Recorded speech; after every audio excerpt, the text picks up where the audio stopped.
Hey lovelies, it's Imogen. A few of you have asked me how I went about doing my coffin tabs and if I made them myself. I did do a really long-winded video about how I set up my Filofax Pocket, but I will condense that down into this shorter video so that you can just see how I did these coffin tabs. Equally, I also have a digital version of how I digitally created coffin tabs, and then how I went about printing them out, laminating them, and adhering them to my notebook, which can be done for any kind of notebook, planner, bullet journal, or otherwise. The method that I'm going to show you today is almost a fully traditional one. I do, however, use my Brother label maker, and this is so that I can remove the labels and use them for something else in the future.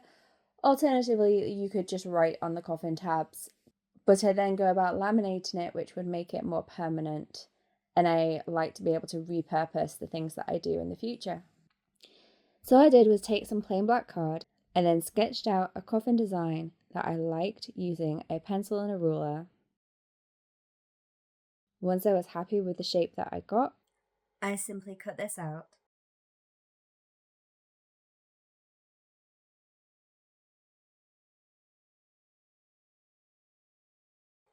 I then use this as a template to trace around in hope that my other coffins will be the same similar size. Take some plain black card and I folded it in half so that when I cut out my little coffins, I'll have two of each shape.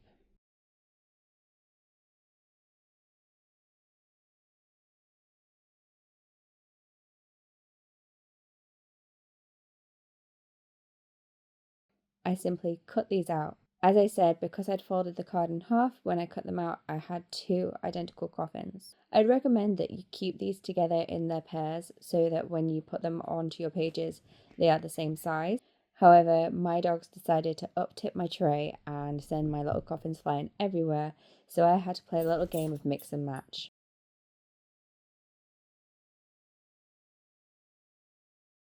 I then went in with an eraser or a rubber, depending on where you live, and I just removed all the pencil lines from around my little coffins and also my dividers that I was making. Once all the coffins were cut out, I decided whereabouts I wanted to place them on my pages.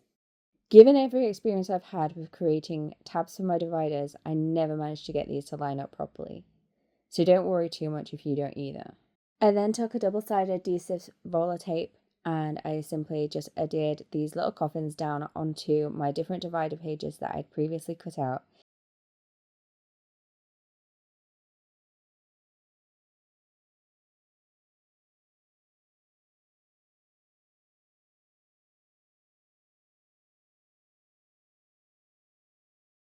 I then taped up the other coffin and placed it on the opposite side.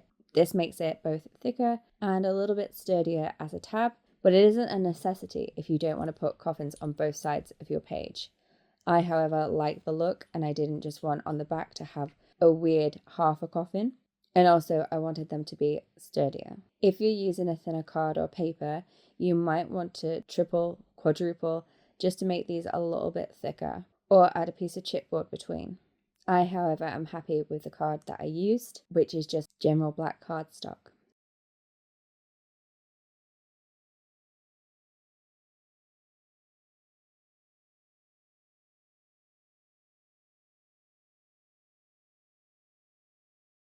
Once I was happy with this, on all my dividers, I put them into the little laminating pouches and I simply just laminated them. I think the laminator is one of my favourite stationery pieces and definitely underutilized in my arsenal and something that I definitely want to find ways to use more. If you don't have a laminator, however, you can buy self-adhesive laminating sheets. You could buy clear sticky back plastic, which is what I would recommend over the self-adhesive laminating sheets. You could even buy glittery, sparkly, holographic overlaying stuff, which could also create holographic dashboards and look really cool. Failing that, you could always go the route of poor man's laminating, which is to use clear packing tape. But that said, you don't really need to even protect your dividers or your tabs. If you're not going to laminate or protect your dividers in any such way, I would at least advise that you put some clear packing tape over your tabs just to make them a little bit stronger and last up over time, especially if your tabs are not inside a Filofax or similar type planner and are sticking out the edge of a book. Although if you are interested in buying a laminator, the one that I got was very inexpensive. I want to say that I got it from Wilko's here in the UK and that it was something like £10-15, something around there. And I don't especially splurge on laminating sheets either. I generally get as many as I possibly can in the correct size, because you've got to make sure that the micron of the film fits inside the laminator that you have. It will say on the box of your laminator, if not on the laminator itself, what size micron it takes up to. And you need to make sure that the laminating pouches you buy fit inside of that. Also, if you're laminating, don't forget to leave a little bit of a gap around the outside of your lamination so that your laminated sheets don't come apart. You can see once you've laminated that there is like a slight little air pocket around the edge of each piece that's laminated, and this is something that you don't want to cut into. Once all my dividers were laminated, I simply cut around each one. I was going to use my scissors, but I did end up using my paper trimmer by Fiskars. Unfortunately, I had to do this off of camera due to the angle and I didn't want to mess up. I used my trimmer to get as close to the coffin tabs as possible, and then I did use my scissors to cut out around the actual coffin tabs. I then used my Rapesco planner punch, which does all the way up to A5. Once I'd finished, literally all that was left was to add little labels onto the tabs themselves. Now, originally I did decide that I wanted to use my Dymo label maker. However, when I punched out the letters with my Dymo label maker, the space between letters was just far too wide and the words were way too big to be able to fit on the little coffin tabs that I made. I then reached for my Brother label maker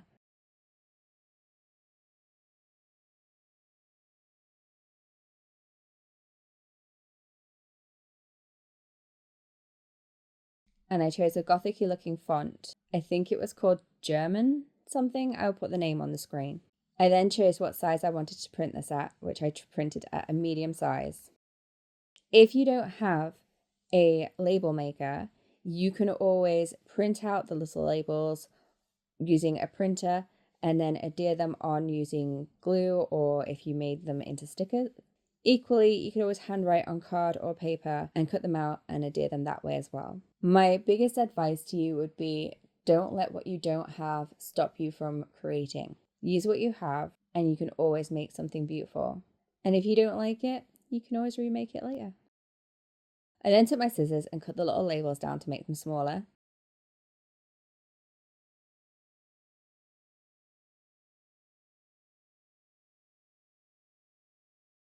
And using my tweezers to help me apply these little labels, I adhered them to the outside of my coffin tabs after I had laminated. As said before, this way I can take them off should I wish to change up the labels or use the dividers for something else in the future.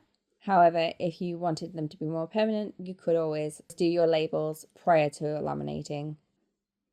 I hope this helped someone. I know a few of you asked, and I'm hoping this sufficed without you having to search through my long-winded video just to find how I made these coffin tabs. And if you like this video, please feel free to like, comment, subscribe, hit the bell, all that good stuff. Thanks for watching. Thank you for 100 subscribers, and I'll see you in the next one. Be mindful of others and take care of yourself. Bye!